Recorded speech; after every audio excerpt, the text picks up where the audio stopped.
শনিবার তমলুকের ৫১ পীঠের এক পীঠ দেবী বর্গাভীমা মন্দিরে শুরু হয়েছে সপ্তশতী যজ্ঞ ও বাৎসরিক পুজো।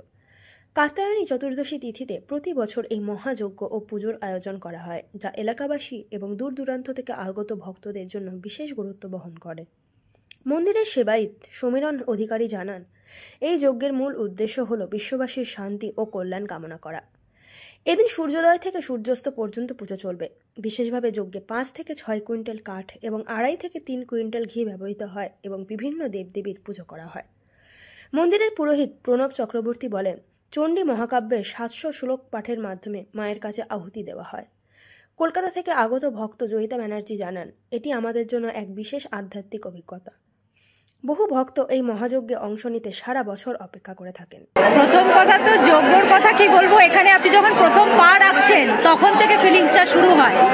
তারপরে যখন জ্বালিয়ে নিয়ে আসে, একটা ধুনি তো জ্বালিয়ে নিয়ে আসে, সূর্যের আলোক পড়ে, সেখান থেকে আগুনটা জ্বলে, সেইখান থেকে আমাদের যজ্ঞটা হয়।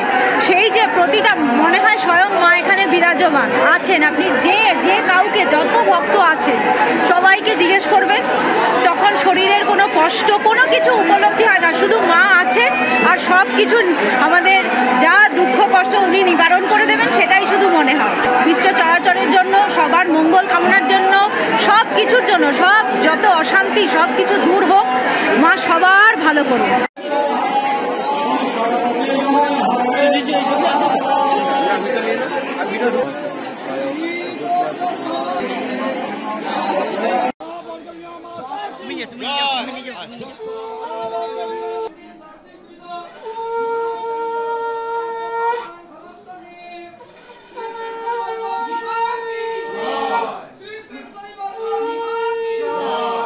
আরও খবরের আপডেট পেতে সাবস্ক্রাইব করুন আমাদের ইউটিউব চ্যানেলটি আর বেল আইকনে ক্লিক করুন নোটিফিকেশনস পেতে।